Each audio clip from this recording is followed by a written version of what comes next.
Hello dear students, आज की इस वीडियो में हम सिंपल पेंडुलम के कुछ बहुत ही इंपॉर्टेंट केसेस देखेंगे जो आपके जेई और नीट के लिए बहुत इंपॉर्टेंट हैं और उन केसेस पर बेस्ड कुछ इंपॉर्टेंट न्यूमेरिकल्स भी देखेंगे। तो पिछली वीडियो में मैंने आप लोगों को टाइम पीरियड का जो फॉर्मूला है उसका डेरिवेशन कैसे होता है वो बताया था और सिंपल पेंडुलम का टाइम पीरियड किन किन फैक्टर्स पर कैसे कैसे डिपेंड करता है वो भी बताया था। देखो, जब आप वीडियोस को सीक्वेंस में देखोगे तो ही आपको मैक्सिमम बेनिफिट होगा। तो ये हमारे पास कोई सिंपल पेंडुलम है और अगर इसकी इफेक्टिव लेंथ यानी इस पॉइंट जो कि पॉइंट ऑफ सस्पेंशन कहलाता है, यहां से इसके सेंटर तक की जो डिस्टेंस है ये इफेक्टिव लेंथ L कहलाती है। तो अगर इसकी इफेक्टिव लेंथ L हो और acceleration due to gravity G हो और एकदम स्मॉल ऑस्किलेशंस करे तो ही इसका ऑस्किलेशन SHM होता है और इसके SHM का जो टाइम पीरियड आता है वो आता है T is equals to 2 pi root over L by G।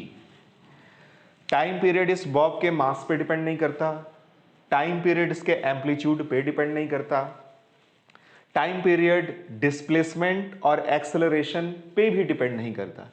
Time period किन किन चीजों पे डिपेंड करता है? इफेक्टिव लेंथ L पे और एक्सेलरेशन ड्यू टू ग्रेविटी यानी कि G पे। किसी भी तरह से अगर L चेंज हुआ तो T की वैल्यू चेंज हो जाएगी और किसी तरह से अगर G की वैल्यू चेंज हुआ तो भी T की वैल्यू चेंज हो जाएगी। तो पिछली वीडियो में मैंने बताया था कि अर्थ सरफेस से जब आप ऊपर जाते हो, जब आप अर्थ सरफेस से नीचे जाते हो तो G की वैल्यू डिक्रीज होती है। फिर इक्वेटर्स पर G की वैल्यू अलग होती है, पोल्स पर G की वैल्यू अलग होती है। अगर कोई व्यक्ति किसी सिंपल पेंडुलम को लेके पोल से इक्वेटर की तरफ जाए, इक्वेटर से पोल की तरफ जाए तो भी T की वैल्यू चेंज होगी। वो सारा कुछ मैंने पिछली वीडियो में एक्सप्लेन किया है। अब यहां इस वीडियो में हमें कुछ और इंपॉर्टेंट केसेस देखने हैं। तो let's start case number 1। Case number 1 में आपसे यह पूछा जा सकता है कि अर्थ पे किसी भी सिंपल पेंडुलम का टाइम पीरियड T है। अब इस सिंपल पेंडुलम को हम किसी ऐसे प्लैनेट पे लेके जाते हैं जहां पे जो ग्रेविटी है वो अर्थ के ग्रेविटी का 1/16 पार्ट है। तो एक हो गया हमारा अर्थ, यहां पे time period T is equals to 2 pi root over L by G होती है। अब आपसे कहा जाएगा कि आप किसी दूसरे ऐसे प्लैनेट पे चले जाओ जहां पे G on that planet earth के ग्रेविटेशनल एक्सेलरेशन का 1/16 पार्ट है। अब आपसे कहा जाएगा कि भाई उस पर्टिकुलर प्लैनेट पे इस सिंपल पेंडुलम के टाइम पीरियड की वैल्यू बताओ। तो फॉर्मूला तो यही यूज करेंगे, T is equals to 2 pi root over L by G। But उस प्लैनेट के लिए G on that planet put करेंगे, यानी उस पर्टिकुलर प्लैनेट पे G की वैल्यू कितनी है वो हमें पुट करनी होगी और अकॉर्डिंग टू द क्वेश्चन उस प्लैनेट पे जो ग्रेविटेशनल एक्सेलरेशन है वो अर्थ के एक्सेलरेशन ग्रेविटेशन का 1/16 पार्ट है। तो time period on that planet आएगा 2 pi root over L by G by 16। अब ये कितना होगा? 16 गया ऊपर, उसका स्क्वायर रूट निकलेगा 4 और 2 pi root over L by G बचेगा। और ये 2 pi root over L by G क्या है? ये है टाइम पीरियड ऑन अर्थ। तो time period on that planet आपको मिलेगा 4 टाइम्स टाइम पीरियड ऑन अर्थ। तो टाइम पीरियड बढ़ा या घटा? बढ़ गया, 4 टाइम्स हो गया। तो ये क्वेश्चन है, इस तरह का क्वेश्चन पूछा जा सकता है। तो 1/16 हो, 1/64 हो, 5 टाइम्स हो, 10 टाइम्स हो, अगर G के साथ छेड़छाड़ किया जाए किसी अन्य प्लैनेट पे ले जाके और इस तरह का क्वेश्चन फ्रेम किया जाए तो आप इजीली इस तरह के क्वेश्चन को सॉल्व कर लोगे। फिर देखो, इसी क्वेश्चन को पूछने का एक दूसरा तरीका भी हो सकता है। कैसे पूछा जा सकता है?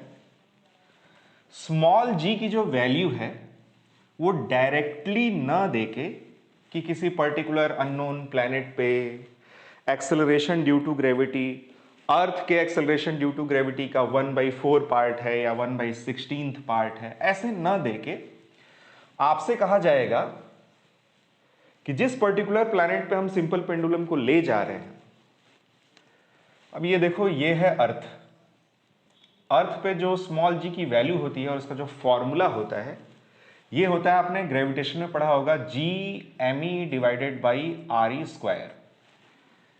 इसमें कैपिटल जी क्या है, universal gravitational constant, M E क्या है, मास ऑफ द अर्थ, और आर ई क्या है, रेडियस ऑफ द अर्थ। सभी की वैल्यू हमें पता है।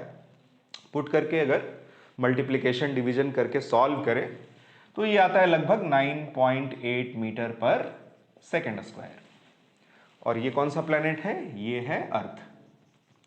अब आपसे कहा जाए कि किसी आप ऐसे प्लैनेट पे चले जाओ जहां का मास अर्थ के मास का 4 गुना है और जहां की रेडियस भी अर्थ की रेडियस की 4 गुनी है। और अब बताओ, अगर किसी सिंपल पेंडुलम को जिसका अर्थ पर टाइम पीरियड टी है, अगर उस पर्टिकुलर प्लैनेट पे हम लेके चले जाएं तो वहां पे टाइम पीरियड क्या होगा, ऐसे भी क्वेश्चन पूछा जा सकता है। तो अगर इस तरह का डेटा दिया हो तो हम क्या करेंगे, सबसे पहले g is equals to G M divided by R square वाले फॉर्मूले से उस पर्टिकुलर प्लैनेट पे g की वैल्यू निकालेंगे। तो उस पर्टिकुलर प्लैनेट पे या यूनिवर्स में कहीं भी कैपिटल जी की वैल्यू तो वही होती है। अगर उस पर्टिकुलर प्लैनेट पे हम जी की वैल्यू देख रहे हैं तो मास भी उस प्लैनेट का और रेडियस भी उस प्लैनेट का पुट करना पड़ेगा। तो ये हुआ जी। क्वेश्चन के अनुसार उस पर्टिकुलर प्लैनेट का जो मास है वो अर्थ के मास का 4 गुना है और रेडियस भी 4 गुनी है। तो ये हो गया 4 RE इसका स्क्वायर। तो कितना हो जाएगा ये जीपी, 4 का स्क्वायर 16, 4 से 16 कटेगा 4 बार में, 1/4 बाहर निकाल लेते हैं जो बचेगा, और यहाँ बचा G M E divided by R E square. और G M E divided by R E square क्या है, यह है अर्थ पे जी की वैल्यू। तो जीपी हमें मिलेगा 1/4 जी, या जीई लिख सकते हो आप इसको। अब अगर अर्थ पे टाइम पीरियड की बात करें तो ये simple formula t is equals to 2π√L/g use करेंगे। और उस पर्टिकुलर प्लैनेट पे अगर टाइम पीरियड की बात करी जाए तो 2π√L/ अब जीपी यूज करेंगे, यानी उस पर्टिकुलर प्लैनेट पे एक्सेलरेशन ड्यू टू ग्रेविटी की वैल्यू। और जीपी की वैल्यू हमने कैलकुलेट करी, कितनी आई है, g/4। तो ये हुआ 2π√L/g/4। 4 गया ऊपर, स्क्वायर रूट बाहर आएगा 2, तो 2 को ऐसे अलग लिख लेते हैं, और ये 2π और √L/g बचेगा। ये है अर्थ पे उस सिंपल पेंडुलम का टाइम पीरियड। तो यहां से हमें मिलेगा time period on that planet is equals to 2 times time period on अर्थ। तो इस तरह का भी क्वेश्चन बनाया जा सकता है। तो ये दो आपको टाइप क्लियर हुए कि सिंपल पेंडुलम को इस यूनिवर्स में इधर उधर कहीं भी ले जाके जहां जी की वैल्यू चेंज हो जाएगी वहां आपसे टाइम पीरियड कैलकुलेट करवाया जा सकता है। और सीधे सीधे जी की वैल्यू अगर नहीं दी जाएगी तो क्या दिया जाएगा, मास दिया जाएगा और रेडियस दिया जाएगा। तो मास और रेडियस अगर गिवन हो अर्थ के रेस्पेक्ट में तो हम वहां पे जी की वैल्यू निकाल सकते हैं और वंस अगेन फिर टाइम पीरियड कैलकुलेट कर सकते हैं। अब देखो अगला case, case number 2। Case number 2 important है। केस नंबर 2 कैसा है, इंपॉर्टेंट है। इसमें आप चाहो तो अगर आप नोट्स बनाते हो तो हेडिंग भी डाल सकते हो, पेंडुलम इन लिफ्ट।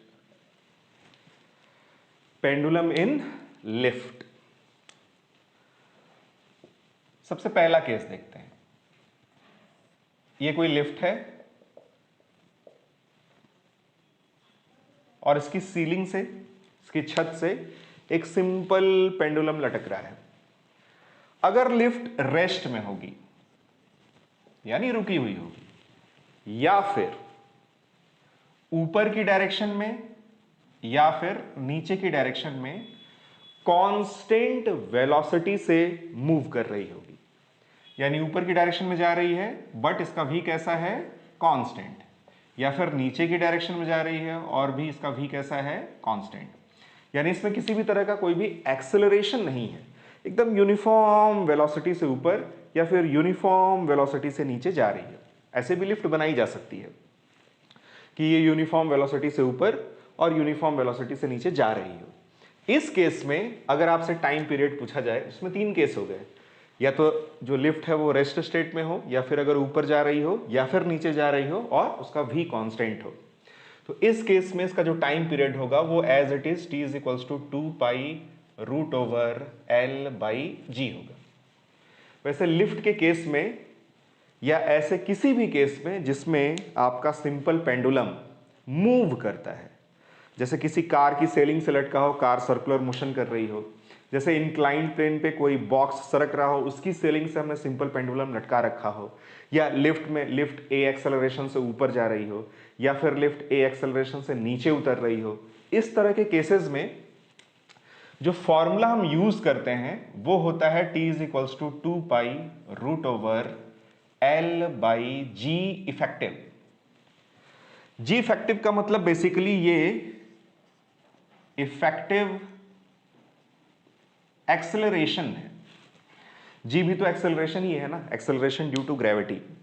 तो अगर कोई सिंपल पेंडुलम चुपचाप यहां पे ऐसे पड़ा होगा और ऑस्किलेशन करेगा, तो उस पर सिर्फ एक एक्सेलरेशन लग रहा होगा, acceleration due to gravity, vertically downward. उसी से हम लोगों ने फॉर्मूला डेराइव किया था। बट अगर किसी ऐसे केस में जिसमें लिफ्ट के साथ या किसी और भी केस को अगर बनाया जाए जिसमें सिंपल पेंडुलम खुद एक्सेलरेट होने लगे, तो उस केस में यहां पे यानी नीचे की साइड में डिनोमिनेटर में हमें नेट एक्सेलरेशन या फिर इफेक्टिव एक्सेलरेशन रखना होता है। अब ये कैसे हम पुट करते हैं ये आप धीरे धीरे एग्जांपल्स देखोगे तो आपको क्लियर होगा। फिलहाल इसमें देखो, अगर ये रेस्ट स्टेट में होगा तो भी इस पर सिर्फ एक एक्सेलरेशन जी वर्क करेगा। अगर ये ऊपर या नीचे मूव कर रहा है और इसकी वेलोसिटी कांस्टेंट है, तो वेलोसिटी कांस्टेंट होने पे एक्सेलरेशन कितना होता है? 0। तो यानी लिफ्ट के मूव होने की वजह से कोई और एक्सेलरेशन उस पर एक्ट नहीं कर रहा है। तो इस पे सिंपली हम t is equals to 2 pi root over L by नीचे क्या एक्सेलरेशन ड्यू टू ग्रेविटी यानी कि g रखेंगे। ये पहला केस क्लियर हो गया, सिंपल केस। अब इसमें देखते हैं अगला केस। केस नंबर 2 में क्या हेडिंग था? Pendulum in lift. इसमें ये A हो गया, A में ये फिगर बना लेना और ये लिख लेना। B देखो, B में अब मान लो ये लिफ्ट है, फिर से फिगर बनाना और नोट करना। अब ये लिफ्ट सपोज A एक्सेलरेशन से ऊपर जा रहा है।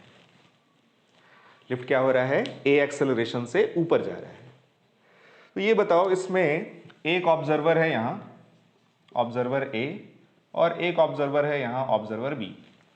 अगर इसको हल्का सा डिस्प्लेस करके छोड़ा जाए और ये ऐसे ऐसे ऐसे ऐसे ऑस्किलेशन करे, तो किसके रिस्पेक्ट में इसका मोशन एसएचएम होगा?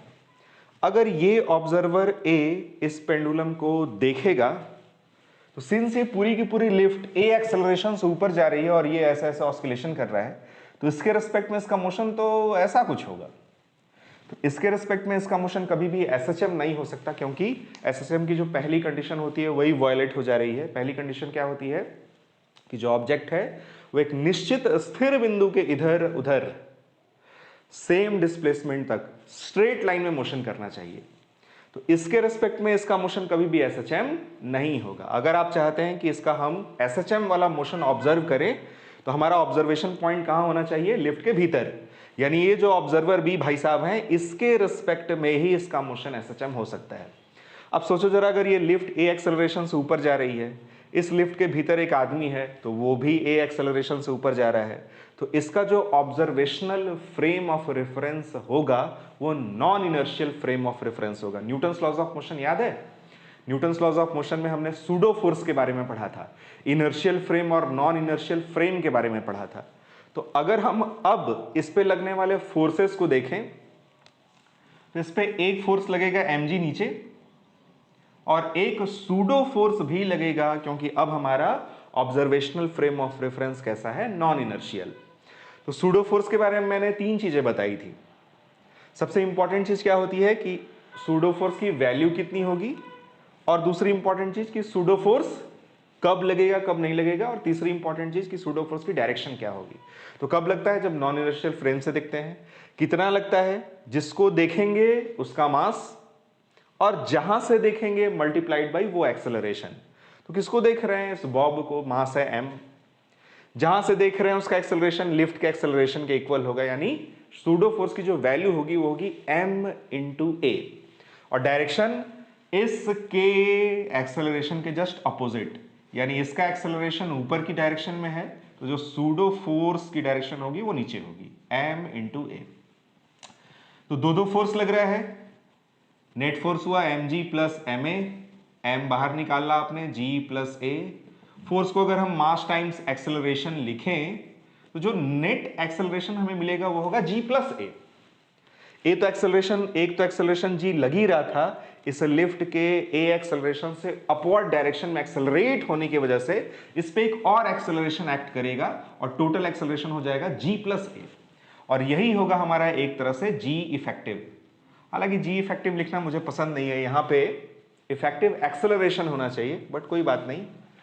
तो अब इसका जो फॉर्मूला बनेगा वो होगा t is equals to 2 pi root over l by G effective या एक्सेलरेशन इफेक्टिव, और वो कितना है इस केस में g प्लस a। याद रखना है अगर कोई लिफ्ट a एक्सेलरेशन से ऊपर एक्सेलरेट हो रही हो तो उसके टाइम पीरियड का फॉर्मूला थोड़ा सा चेंज हो जाता है। क्या होता है? t is equals to 2 pi root over l by G plus a। अब इसमें a की वैल्यू कुछ भी देके आपसे क्वेश्चन पूछा जा सकता है। तो ये केस क्लियर हुआ आपको? अब इसमें देखो, हो सकता है a की वैल्यू डायरेक्ट दे दी जाए कि कोई लिफ्ट है ऊपर की तरफ, suppose g by 3 metre per second square से एक्सेलरेट हो रहा है, उसका टाइम पीरियड आप बताइए। तो यही फॉर्मूला लगाएंगे, t is equals to 2 pi root over l by G plus a की जगह कितना पुट कर देंगे? g by 3। सॉल्व कर लेंगे, ऑप्शन आ जाएगा। हो सकता है a की वैल्यू डायरेक्ट न दी जाए। फिजिक्स में एक्सेलरेशन को देने के कई तरीके हो सकते हैं। एक तो तरीका यह है कि डायरेक्ट एक्सेलरेशन की वैल्यू दे दी जाए और आपसे कहा जाए कि भाई टाइम पीरियड बताओ।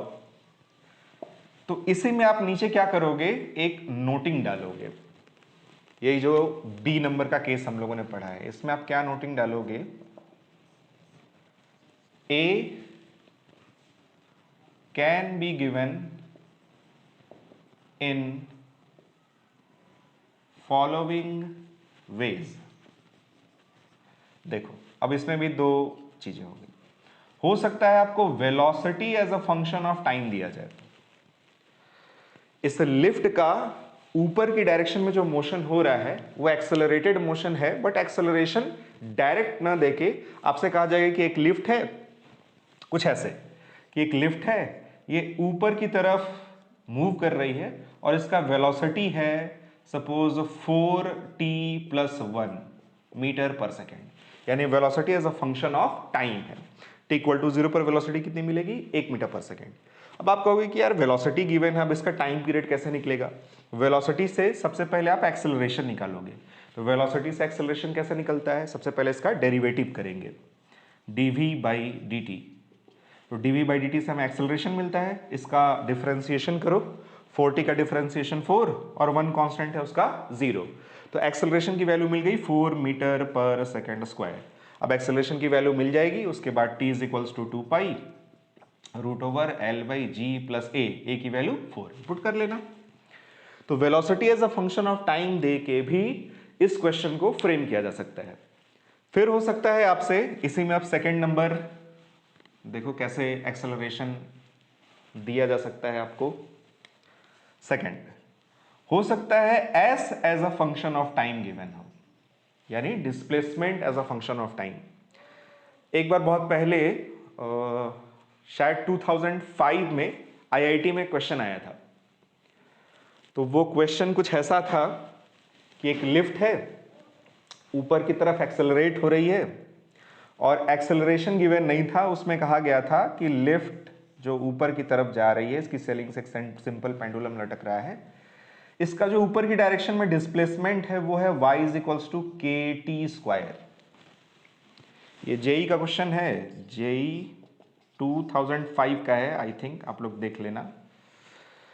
यहां पे k की वैल्यू भी गिवन थी, k is equals to 1 metre per second square. k की यूनिट कितनी आएगी? y metre upon second square.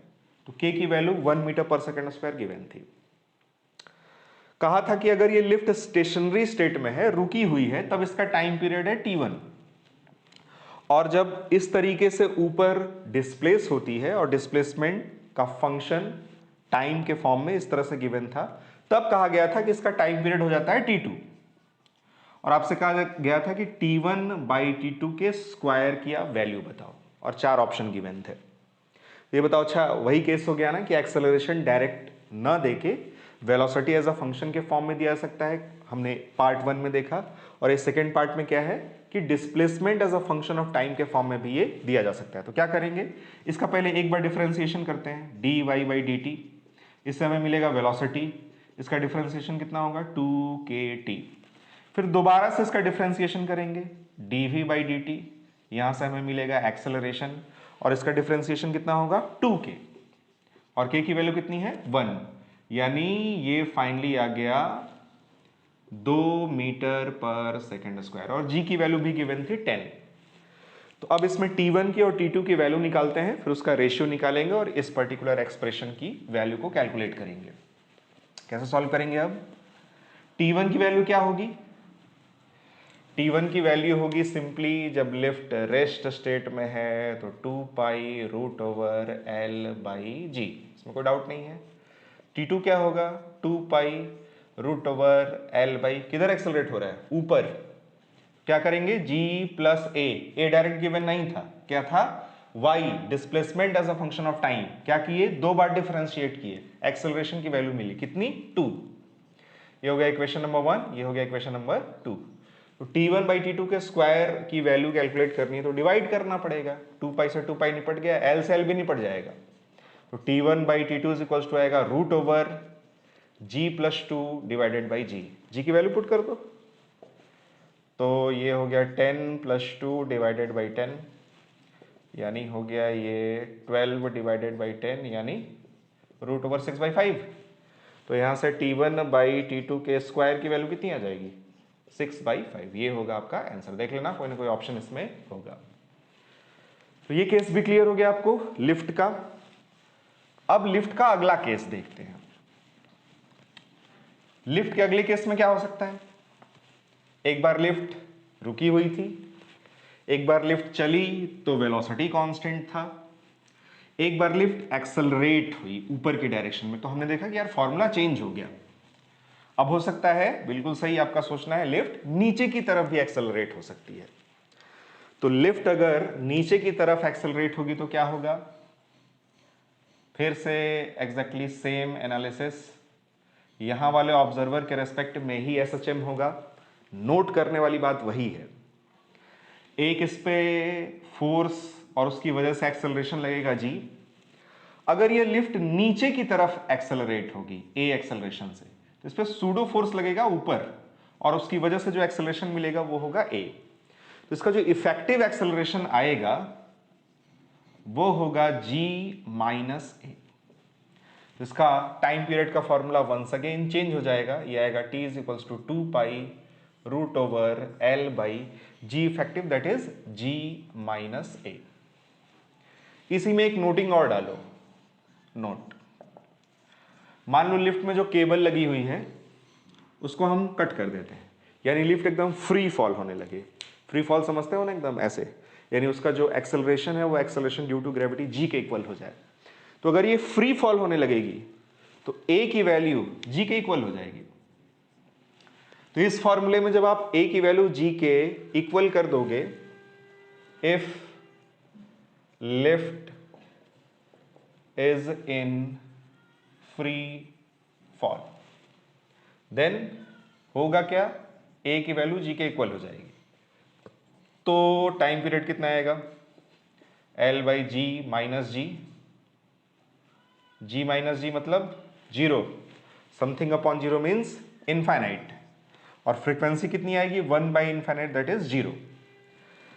एक ऑस्किलेशन कंप्लीट करने में इनफाइनाइट टाइम लग रहा है, इसका मतलब ऑस्किलेशन हो ही नहीं रहा है, यानी अगर आप इसको डिस्प्लेस करके छोड़ोगे तो वैसे ही, इसको अगर आपने सिंपल पेंडुलम को ऐसे डिस्प्लेस करके छोड़ा और लिफ्ट फ्री फॉल हो रही है तो ये ऐसे ही पड़ा रहेगा, ये ऑस्किलेशन नहीं करेगा।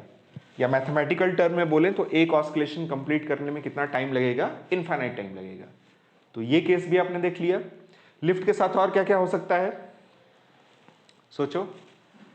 ऊपर एक्सेलरेट हुआ, नीचे एक्सेलरेट हुआ, तार भी तोड़ दिया हमने, फ्री फॉल कराया, रेस्ट में था, यूनिफॉर्म वेलोसिटी से ऊपर नीचे मूव कराया। और क्या कर सकते हैं लिफ्ट के साथ, दिमाग के गधे दौड़ाओ। क्वेश्चन में ऐसा भी क्वेश्चन बनाया जा सकता है कि लिफ्ट को किसी दूसरे प्लैनेट पे ले जाते हैं, वैसा केस देखते हैं। नेक्स्ट केस, ये कोई प्लैनेट है और यहां पे g की वैल्यू है gp।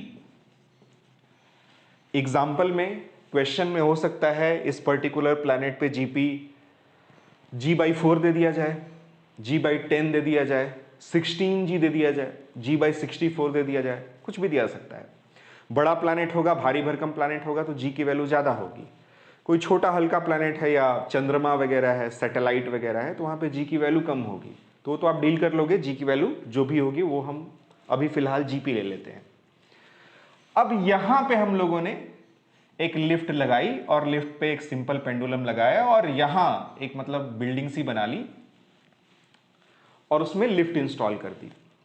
अब यहां पे लिफ्ट सपोज a एक्सेलरेशन से ऊपर जा रही है और यहां पे आपसे टाइम पीरियड पूछा जा रहा है, तो फिजिक्स तो वही होगी, टाइम पीरियड का फॉर्मूला भी वही लगेगा, t is equals to what, 2π√L/g effective. अब ध्यान से देखना, इसमें g इफेक्टिव क्या लिखेंगे, बिल्कुल सही सोच रहे हो आप, g इफेक्टिव होगा g on that planet plus a। अब ये केस हम लोगों ने देखा था कि अगर a एक्सेलरेशन से ऊपर लिफ्ट जा रही हो तो क्या होता है फॉर्मूला, g की जगह g+a हो जाता है। तो यहां भी नॉर्मल g नहीं रखेंगे क्योंकि ये अर्थ का केस नहीं है, उस पर्टिकुलर प्लैनेट का केस है। फिर हो सकता है ऐसा भी क्वेश्चन पूछ दिया जाए कि उस प्लैनेट पे g की वैल्यू ना दे करके पूछा जाए कि वो प्लैनेट ऐसा प्लैनेट है जहां का मास अर्थ के मास का 16 टाइम्स, रेडियस अर्थ के मास का 2 टाइम्स है, तो भी हम g की वैल्यू कैलकुलेट कर लेंगे। कैसे, using this formula, g is equals to gm/r²। तो सबसे पहले आपको उस प्लैनेट पे g की वैल्यू कैलकुलेट कर लेना है। फिर अगर लिफ्ट का केस आएगा तो लिफ्ट अगर ऊपर एक्सेलरेट होती है तो नीचे g+a होता है, नीचे एक्सेलरेट होती है तो g-a होता है। फिर इस फॉर्मूले का यूज करके उस पर्टिकुलर प्लैनेट पे जो लिफ्ट की सीलिंग से सिंपल पेंडुलम लटक रहा है उसके ऑस्किलेशन का टाइम पीरियड भी हम कैलकुलेट कर सकते हैं। तो ये क्लियर हो गया आपको। शादी विवाह में जाते होगे तो देखते होगे वहां महिलाएं कान में अलग अलग तरह का ईयर रिंग पहन के आती हैं।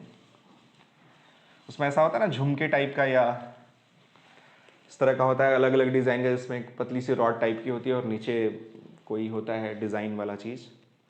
कभी कभी हवा चलता है तो वो भी ऐसे ऐसे ऐसे ऑस्किलेशन करता है। उसका भी टाइम पीरियड चाहो तो निकाल सकते हो, जब पूरा मेरा वीडियोस देख लोगे, पढ़ लोगे अच्छे से तब। तो ये केस भी क्लियर हो गया आपको, पेंडुलम इन लिफ्ट। पेंडुलम के साथ और क्या क्या कर सकते हैं, पेंडुलम को अब कहां बांधा जाए। अब देखो अगला केस, केस नंबर जो भी होगा देख लेना, ये भी इंपॉर्टेंट है। देखो ये है एक सर्कुलर ट्रैक, सर्कुलर रास्ता, इस पे आप चला रहे हो अपनी कार और कार की छत से आपने लटका दिया एक सिंपल पेंडुलम। तो अब कार बनाना और उसके अंदर सिंपल पेंडुलम बनाना थोड़ा टेढ़ा काम है। सिर्फ आप सिंपल पेंडुलम को देखो, हमें इसी से मतलब है। यहां समझते रहना कार वार भी है और उसकी सीलिंग से ये, छत से ये सिंपल पेंडुलम लटक रहा है।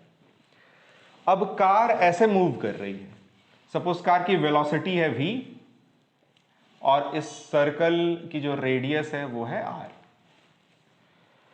तो जब आप इस सिंपल पेंडुलम का फ्री बॉडी डायग्राम बनाओगे या इस पे लगने वाले फोर्सेस को देखोगे तो ये बताओ, अगर बाहर से हम इस सिंपल पेंडुलम को ऑब्जर्व करें तो क्या इसका मोशन SHM होगा? इसका मोशन SHM नहीं होगा। ये अगर ऑस्किलेशन कर भी रहा होगा तो साथ साथ ये सर्कुलर मोशन भी कर रहा है, इसका मोशन कुछ ऐसा होगा और ये SHM की पहली कंडीशन को ही फुलफिल नहीं करेगा। तो हमें अगर इसका मोशन SHM के फॉर्म में देखना है तो हमें जाना होगा कार के भीतर, और सर्कुलर मोशन हमेशा ही एक्सेलरेटेड मोशन होता है। तो जहां जैसे ही आप कार के भीतर गए, आपका जो फ्रेम ऑफ रेफरेंस है वो नॉन इनर्शियल हो गया। यानी जब भी कभी हम इसका फ्री बॉडी डायग्राम बनाएंगे तो इस पे लगने वाले सारे फोर्सेस के साथ साथ एक फोर्स और लगाना होगा, सूडो फोर्स। तो इस पे देखो, एक फोर्स तो लगेगा, धरती मैया का बल हमेशा लगता ही है, mg नीचे, और उसकी वजह से एक एक्सेलरेशन हमें मिलेगा g। इस पे जो कार है उस पे एक एक्सेलरेशन लगता है ac। सभी को पता है सर्कुलर मोशन में हमेशा टुवर्ड्स द सेंटर एक एक्सेलरेशन लगता रहता है, जिसको हम सेंट्रीपिटल एक्सेलरेशन कहते हैं।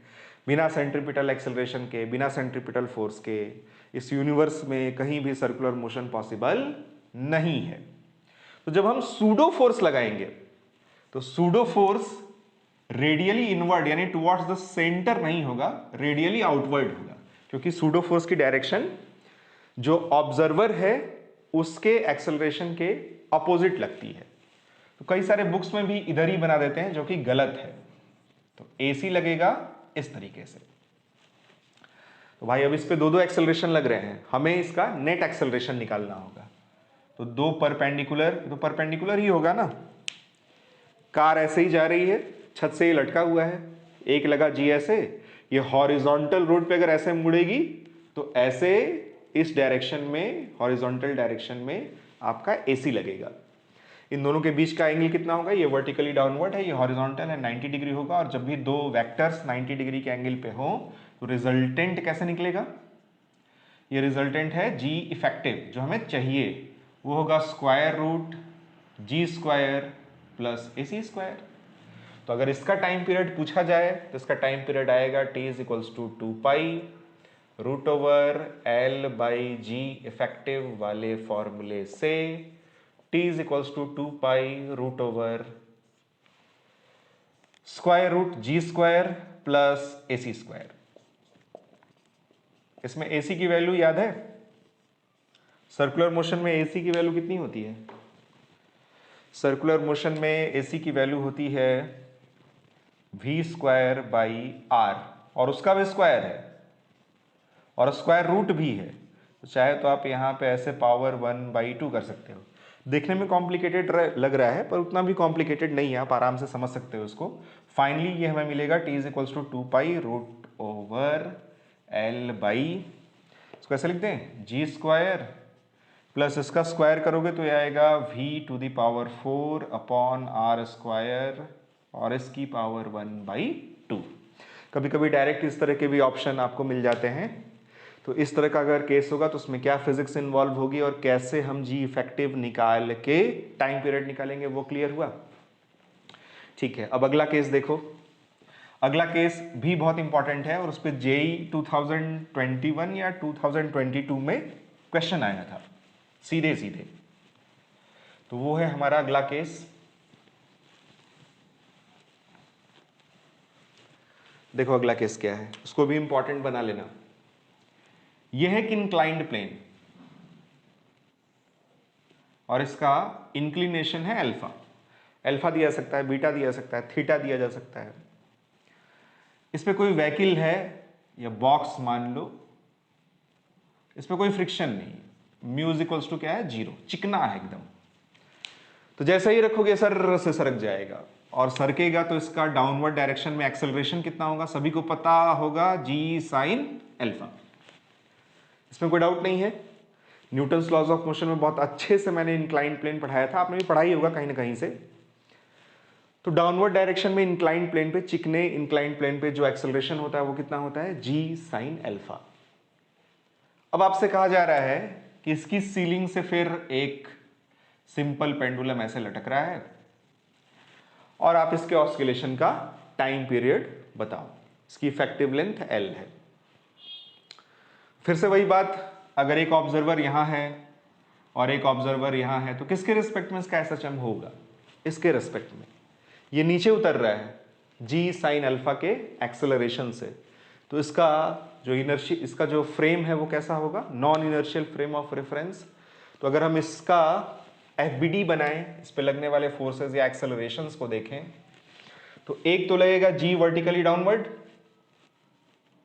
इसमें कोई डाउट नहीं होना चाहिए, और दूसरा लगेगा इसके एक्सेलरेशन के अपोजिट, यानी इस डायरेक्शन में, और एक्सेलरेशन कितना मिलेगा, g sin alpha. Free body diagram में तो वैसे फोर्स दर्शाते हैं, तो mg m इंटू जी साइन अल्फा, ये सूडो फोर्स हो गया, और ये इसका वेट या ग्रेविटेशनल पुल हो गया। तो इनसे भी जब आप एक्सेलरेशन निकालोगे तो m तो पता ही है कैंसिल हो जाता है, इसलिए m मैं नहीं लिख रहा हूं। तो एक एक्सेलरेशन हो गया g वर्टिकली डाउनवर्ड, और एक एक्सेलरेशन हो गया जो सूडो फोर्स की वजह से हमें मिल रहा है वो हो गया जी साइन अल्फा। अब हमें इन्हीं दोनों का रिजल्टेंट निकालना है। तो रिजल्टेंट निकालने के लिए पहले तो दोनों वेक्टर के बीच का एंगल पता होना चाहिए। तो एंगल कैसे निकलेगा, इस फिगर में देखो g लग रहा है ऐसे, और जो सूडो लग रहा है वो ऐसे है। अगर यहां पे एक ऐसा हॉरिजॉन्टल लाइन खींच दें तो ये एंगल अल्फा है, तो ये एंगल भी कितना होगा, अल्फा, और ये 90। हॉरिजॉन्टल वर्टिकल 90, और हॉरिजॉन्टल ये इंक्लाइंड प्लेन वाली ही लाइन है, तो दोनों के बीच का एंगल अल्फा। तो ये पूरा एंगल कितना होगा, ये पूरा एंगल होगा 90 डिग्री प्लस अल्फा। इसमें कोई डाउट नहीं है। अब इसमें हम रिजल्टेंट का फॉर्मूला निकालते हैं, और इन दोनों एक्सेलरेशन का जो रिजल्टेंट एक्सेलरेशन होगा, जो कि हमारा g इफेक्टिव होगा, वो कैलकुलेट करते हैं। इसको दूसरे तरीके से भी आप सॉल्व कर सकते हो। इसका एक कंपोनेंट ऊपर ले लो और एक कंपोनेंट इधर ले लो। ऊपर वाला कंपोनेंट और ये दोनों को सॉल्व करने पे, मतलब बड़े वाले में से छोटे वाले को माइनस करने पे जो आएगा वो, और फिर ये जो हॉरिजॉन्टल है उसमें फिर रिजल्टेंट के 90 डिग्री वाला जो फॉर्मूला होता है वो लगाते हैं। नहीं समझ में आया, कोई बात नहीं। चलो ये देखो g इफेक्टिव, इसमें यही फॉर्मूला लगाएंगे रिजल्टेंट वाला। क्लास 11 के एकदम स्टार्टिंग में आपने पढ़ा होगा, r is equals to P square plus Q square plus 2pq cos alpha, यही तो फॉर्मूला होता है। इसमें अल्फा होता है दोनों वेक्टर्स के बीच का एंगल। तो यहाँ रिजल्टेंट क्या है, g इफेक्टिव। पहला वेक्टर का मैग्नीट्यूड क्या है, g। दूसरे वेक्टर का मैग्नीट्यूड है g साइन अल्फा, स्क्वायर भी कर देते हैं, g square sine square alpha plus 2। First vector का मॉड्यूलस या उसका जो मैग्नीट्यूड है, q की जगह g sine alpha into cos, और दोनों के बीच का एंगल। दोनों के बीच का एंगल निकाला हम लोगों ने 90 प्लस अल्फा, तो ये हो गया कॉस 90 प्लस अल्फा। इसमें कोई डाउट नहीं है। तो जी इफेक्टिव कितना आया भाई, इसका स्क्वायर कर लें क्या, बार बार स्क्वायर रूट नहीं लिखना होगा। ये आ गया G square plus G square sine square alpha. Cos 90 plus alpha की वैल्यू कितनी होगी, अगर कॉस 90 प्लस अल्फा की वैल्यू देखें, 90 plus alpha ASTC, add sugar to coffee, तो 90 डिग्री प्लस यानी सेकेंड क्वाड्रेंट में सिर्फ साइन और उसका रेसिप्रोकल कोसेक ही पॉजिटिव होता है, यानी इसकी वैल्यू जब भी आएगी नेगेटिव आएगी।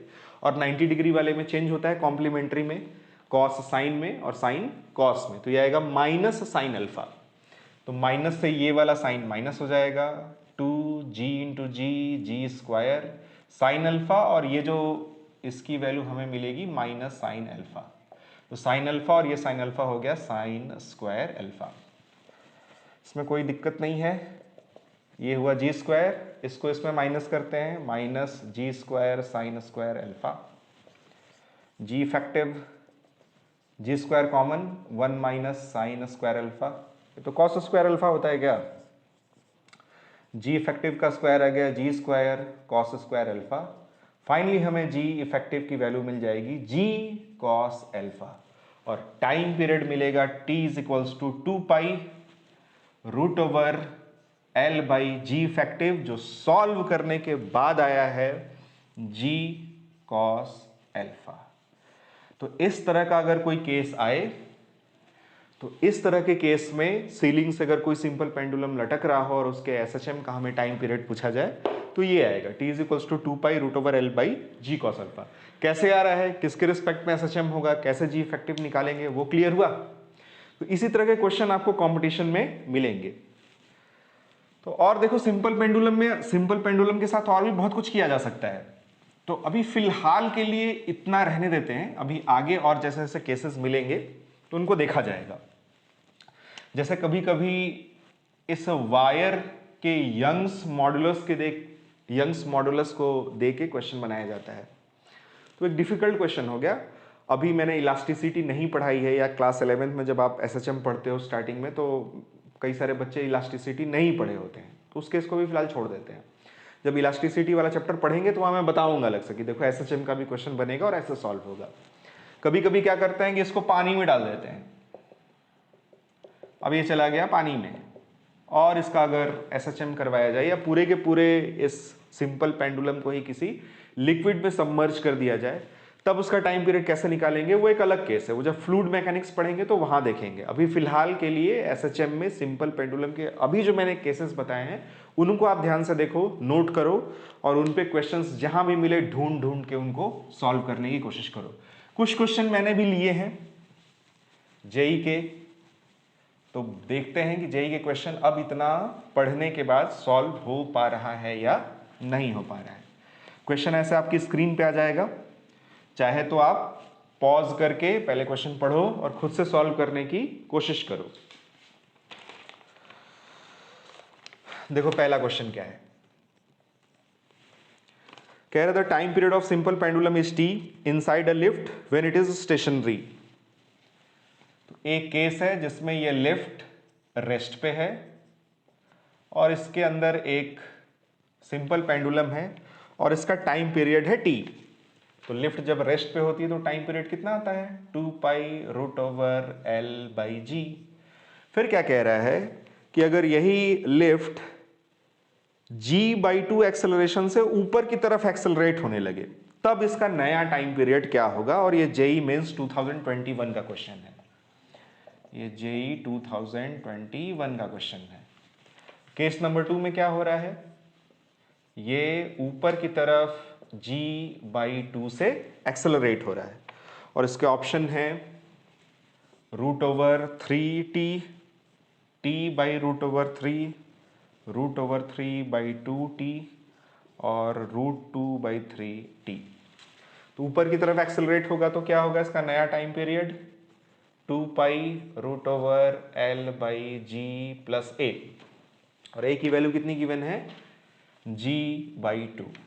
बस इसी को सॉल्व करना है, 2π√, ये कितना होगा 2g + g, 3g/2, 2 गया ऊपर, 2L/3g।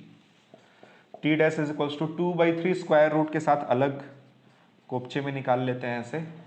अब ये बचा 2π√L/g, और 2π√L/g ओरिजिनल या केस नंबर 1 का या उस केस का जब ये लिफ्ट रेस्ट स्टेट में थी तब का टाइम पीरियड है। तो ये आया √2/3t। कोई है ऑप्शन, ये वाला ऑप्शन डी। तो कितना सिंपल हो गया। तो अगर आपके कॉन्सेप्ट्स क्लियर हैं तो क्वेश्चन को आप इजीली सॉल्व कर सकते हैं। तो मैंने जितने केसेस अभी आपको बताए हैं ना, अच्छे से अपने कॉपी में नोट कर लेना, वो आपके आगे भी काम आएगा। तो पहला क्वेश्चन क्लियर। आगे की वीडियोस में मैं कठिन कठिन क्वेश्चंस भी सॉल्व कराऊंगा। अभी फिलहाल अपने बेसिक कॉन्सेप्ट्स मजबूत करो। टाइम पीरियड कैसे कैलकुलेट करते हैं, अलग अलग केसेस में क्या क्या केस बनते हैं उनको देखो। अभी एसएचएम में बहुत सारी वीडियोस बनानी है मुझे। अगला क्वेश्चन देखो, क्वेश्चन नंबर 2। ये क्वेश्चन भी जेई मेंस 2021 का है। तो बहुत ही सिंपल क्वेश्चन है, फर्जी क्वेश्चन है। एक सिंपल पेंडुलम है, उसका टाइम पीरियड है t0। फिर कह रहा है अगर इसकी इफेक्टिव लेंथ को 1/16 टाइम रिड्यूस कर दिया जाए, यानी अगर शुरू में इफेक्टिव लेंथ L है तो अब इफेक्टिव लेंथ नई वाली L/16 हो जाती है। पहले अगर टाइम पीरियड t0 था तो अब टाइम पीरियड क्या होगा, ये क्वेश्चन में पूछा जा रहा है। क्वेश्चन क्लियर हो गया। ऑप्शन है t0, 8πt0, 4t0 और 1/4t0। इसमें और कोई कॉम्प्लिकेसी तो है नहीं। तो t is equals to 2π√L/g से अगर हम t और L के बीच में रिलेशन देखें तो t प्रोपोर्शनल टू √L है, यानी L में हम किसी भी तरह का चेंज करेंगे तो टाइम पीरियड चेंज होगा। तो L में क्या चेंज किया जा रहा है, L को L/16 कर दिया जा रहा है। तो इसको अगर आप L/16 करोगे तो जो नया टाइम पीरियड होगा वो क्या होगा, नया वाला टाइम पीरियड पुराने वाला टाइम पीरियड का 1/4 हो जाएगा। और अगर इसको ऐसे सॉल्व करें, मान लेते हैं नया वाला टाइम पीरियड टी डैश हो जाता है, ये ओरिजिनल वाला time period T not given है क्वेश्चन में। नया टाइम पीरियड अगर टी हो जाता है तो टी इज इक्वल्स टू होगा 2 पाई रूट ओवर एल की जगह एल बाई 16 कर दिया जाता है, बस यही चेंज हो रहा है। 2 पाई, इसमें 16 गया नीचे और 1/4 उसका स्क्वायर रूट भी बाहर आ गया, 2 pi root over L by g बचा, और 2 pi root over L by g क्या है, ओरिजिनल टाइम पीरियड यानी टी नॉट है, तो ये आ गया टी नॉट बाई 4। या ऐसे भी आप डायरेक्ट भी कर सकते हो कि टी और एल में जो रिलेशन है वो T proportional to root L है, इसको अगर एल बाई 16 करेंगे तो स्क्वायर रूट के साथ जो नया टाइम पीरियड होगा वो 1/4 टाइम हो जाएगा। ये वाला ऑप्शन सही हो गया। अगला क्वेश्चन देखते हैं, जेई मेंस 2022 का अगला क्वेश्चन कहां आया है, जेई मेंस 2022 में आया है, जेई में, बट क्वेश्चन एसएचएम का है। क्वेश्चन किसका है, एसएचएम का। कह रहा है कि एक लिफ्ट स्टेशनरी स्टेट में है तो इसका टाइम पीरियड है T, T is equals to हुआ 2 pi root over L by g. फिर कह रहा है अगर यही लिफ्ट ऊपर की तरफ g/6 से एक्सेलरेट होने लगे तो इसका नया टाइम पीरियड क्या होगा, और इसके ऑप्शंस गिवन है root over 6/5t, root over 5/60, root over 6/7t और रूट ओवर 7/6t। ये है केस नंबर 1। केस नंबर 2 में क्या हो रहा है, केस नंबर 2 में अब ये ऊपर की तरफ एक्सेलरेट हो रहा है, कितने से, g/6 से। तो अब नया वाला टाइम पीरियड पूछ रहा है, तो नया वाला टाइम पीरियड मान लेते हैं टी डैश हो जाता है। क्या फॉर्मूला लगेगा, 2 pi root over L by G effective. G effective क्या होगा, g प्लस ए की वैल्यू कितनी गिवन है, g/6। 2 पाई रूट ओवर कितना होगा जी, 6 जाएगा ऊपर, 6l/7g, 6g प्लस जी 7g।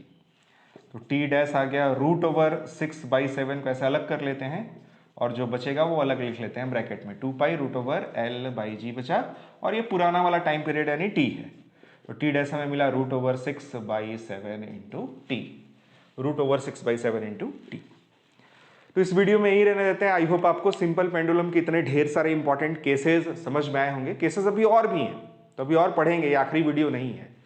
तो अब मिलेंगे अगली वीडियो में। अगली वीडियो में सिंपल पेंडुलम के 1-2 और केसेस बचे हैं, जैसे अगर अर्थ के रेडियस के कंपेरेबल हो जाए सिंपल पेंडुलम का इफेक्टिव लेंथ, या फिर इनफाइनाइट लेंथ का कोई सिंपल पेंडुलम हो और यूनिवर्स में ऐसा ऑस्किलेट करे तो उसका टाइम पीरियड क्या होगा वो देखेंगे और उस पर क्वेश्चन देखेंगे। चलो फिर मिलते हैं अगली वीडियो में, तब तक पढ़ते रहना।